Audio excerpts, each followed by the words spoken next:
Hey everybody, new thing we're trying. So this is going to be an individual upload. It's going to go side by side with the podcast, and this will be a shorter, more condensed version. We are now officially moving Blake's top and bottom to their own video thing, so you don't have to wade through all the BS of each episode to get to the very end, which is pretty much the good stuff, the only good stuff of this podcast. Just kidding, I have more confidence in myself. Yeah, no. So anyways, without further ado, Blake, if you'd like to give us a little info of what the top and bottom is and what who prompted it and all that good stuff. I'd like to start with a quote. Okay, quote. I would be interested in a top and bottom cliche sayings, remarks, epigrams. Brian Campbell. Brian, I thought a lot about it. In fact, I think it's been almost 2 weeks since the last top and bottom. It's been a while. This is a long time coming. That's how long I've been in my ranking laboratory, thinking very hard about your request. And so here we go. We're going to wing it. Without further ado. Yes. Now, again, I have to state with any top and bottom, these are going to be controversial. Not everybody will agree with them. However, I consider myself an expert in ranking, specifically 5 things that are good and 5 things that are bad. So here we go. We're going to start with, should we start with the top or the bottom? I'm going to start with the top. Go for it. I'm going to start with the top 5 cliche sayings, remarks, and epigrams. Number 5 is what goes around comes around. We've all heard it. We've all taken it to heart a little bit, at least. Like whenever someone does us wrong, we always think after we get our shit together, what goes around comes around. Everything's going to come back to them. Yeah. And I kind of have that tattooed on my arm, so I don't have the exact quote. I have it's a different version of it. It's Johnny Cash's "God's Gonna Cut You Down." It's the same premise. Mm-hmm. Everybody gets what's coming to them. And I love that quote. And I also love the Justin Timberlake song, "What Goes Around Comes Around." It's the motto of the boomerang and the tetherball. Amen. Thank you, That's Cole. true, yeah. Thank you. Number 4, and I was going to bring this up in our podcast, but I decided not to. Okay. Number 4, we are known by the company we keep. So when we were talking about if you have a racist friend, how should you go about doing that? Okay. Well, I think this truly does exemplify who you should keep around as your friends or as your close ones. We are the company that we keep. We're known by the company that we keep. Mm-hmm. We are a reflection of who we hang out with, because wherever we hang out with, our music choices, our movies, our social norms are all skewed by that. And that starts at very early age and even in kindergarten. So yes, that's a great quote. Number 3, there is no such thing as a free lunch. This one my dad told me a lot, rightfully so, because he hated paying for school lunches. And so that's when I went into my bologna sandwich phase. This real one is kind of personal, so I'm just going to get to that. I hate a bologna sandwich, but my dad made it, and I knew that it was my dad making it for me. And so I knew that he was working hard for it, and that's when you start to gain respect for your parents, when you realize that they're the ones that are helping you out the most and that nothing is for free. There's no such thing as a free lunch. Somebody out there is making it. Somebody is paying for it. Once you realize that, you retain a greater evaluation of the world that you live in. Number 2, and this one everyone knows, people in glass houses shouldn't throw stones. Now, or walk around naked. Or do walk around. Whoever it is. Let me know where you live. All right. This one is everyone knows it. It's about just don't be a hypocrite. Worry about what's in your bowl. Don't worry about what other people, have. It's basically one that I try to live by the most, is just let people do what they want to do, but you just focus on what you got to do. And you won't have to worry about hypocrisy. True. Number 1. This one is from Theodore Roosevelt. Do what you can with what you have where you are. Now, this one I love.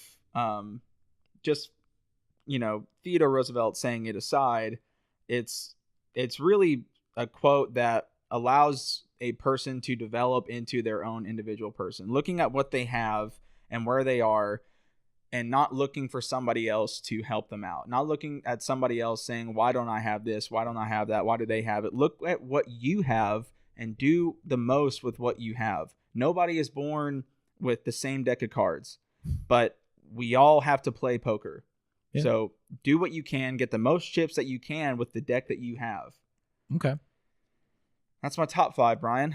I like that. I really like that. It's It's kind of just a not. It's both. It both equates. Not. I don't mean to totally interrupt, No, but please. it equates to both. Express yourself, be who you are. Don't hide that. But then again, don't let that be your downfall. Grow from that, and play the card. I love the poker metaphor. I've always enjoyed that because I'm a gambling addict. Anyways, continue. We'll talk about that later. That's a different list. And now to the bottom. These are the ones that I can't stand. They've always frustrated me. I every time I read them or somebody says them, I'm just like, shut up. Shut up. Number 5. And this one goes for parents, but it's do as I say, not as I do. Oof. Now, when we were kids and dad would be doing something, or even as when I was 16 and I would try to sneak a beer and my dad would say, no, you can't do that. It's like, dude, I've got pictures of you when you were in college at UT passed out on the couch. Like, don't give me that shit. Just, it really boils down to whenever parents would say no and then you would say why, and then they would say because I said so. Yep. That pissed me off. Just tell me why. Like if Jake can't come over tonight, just tell me why. Like you guys are gonna be too loud. All right, got it. Totally got it. Okay, that's fair. Number 4, because that also goes back to number 5. That also goes down to people in glass houses shouldn't throw stones. Like, don't be a fucking hypocrite, parents. Don't let your kids see you watching, whatever, if you don't want your kids to. Yeah. Number 4, money is the root of all evil. Money is not the root of all evil. Money is fucking great. Number 3, Short and simple. diamonds are a girl's best friend.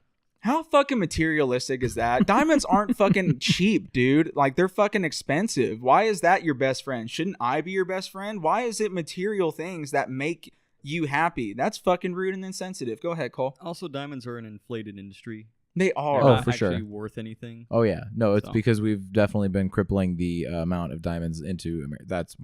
That's totally not related to this. No, but completely related. It's weird because if money is the root of all evil and diamonds are really expensive, but they're a girl's best friend, so does that Girls mean... are fucking evil. Just give them money and then they can I buy didn't say diamonds that. if they I want. didn't say that. I at said all. it. I'll say it. All right, done.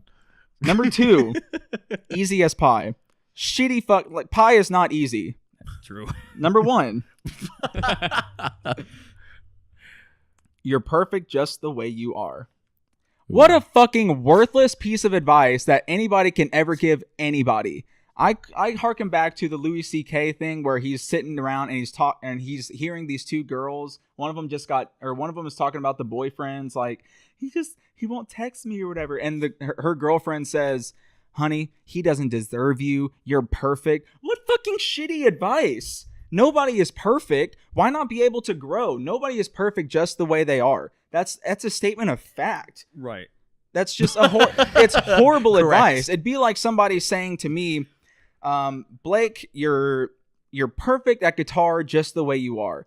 That's fucking ridiculous. I would never grow as a person. That is fucking toxic to a person if you tell them that they don't have to change or grow to be a better person. Go ahead, Cole. The statement should be, because I think what it's trying to say is you are the way you are and you need to accept that. And I think that's what the saying should be, is you are the way you are, and then if you don't like that, grow and be better. Absolutely. But that's not the fucking saying. Right. The saying is you're perfect. You're not perfect. You're kind of a piece of shit. Everyone is. Well, you know what, Tabitha? You know what, fucking Janet? I'm sick of you saying that you're perfect. You're not perfect, okay? If your name is Janet, you are perfect. Don't listen to Blake. You're beautiful and That's perfect just the way token, No, of course. white girl name that I go with. Becky, Janet, Tabitha. Beth. Ugh. Those are my top 5, bottom 5 cliche sayings, remarks, or epigrams. Now, Awesome. I would be curious, Brian, or anybody else, what your top 5? Did I miss anything? Should I have Any used phrases? something? Yes. Should I have used something else? I also don't understand the phrase "you're welcome." What do you Just mean? from like a fundamental standpoint. So like, thank you. I'm giving thanks. Thank Right. you for this. Uh-huh. You're welcome. So you What does are that mean? you're defining. You are welcome. So what is the into state what? of? You're welcome into what? Well, I guess welcome My house is the Fuck state you, of You're not coming in my house. appreciation. Welcome Right. is a state of You- appreciation. I don't know. You're right. That Exactly. is a weird phrase. It's a What do weird fucking phrase. You're I don't know. Think about it from like a fundamental like base root. Welcome. Like, thank you. You're welcome. You're welcome. I'm welcoming you by to do it again. Giving to you say whatever. to say thank whatever. you again. Well, I don't think so. I'm just gonna veto that. Yeah. Again. I told you this was going to be controversial. No, you're right, very much so. I'm fuming right now of how angry I am with your opinions. If you have another top and bottom that you would like me to take into my ranking laboratory, do some tests, do some experiments, see how well they turn out, please let me know. For sure. I have one for you. Bring it on. Well, how many lists have you done so far? I've A done lot. it. We'll you're talk gonna do my offline top about five, this. bottom five, and bottom five. top five, bottom fives. Oh, okay. Ooh. All right. Well, right. we'll get a few more in, and Yeah, then we might tackle that. Yeah. So, Deal. but definitely, leave a comment on what Blake should top five, bottom five next. I think what we'll do forward now is requests will go in this video, and then the podcast will be separate discussion / whatever. So, definitely share it, like it, do all that good stuff. And if you want Blake to yell at you more, individual listeners, then definitely feel free to leave a comment. So, other than that, thank you guys for a session of Blake's Top and Bottom, and have a great night whenever you're listening to this.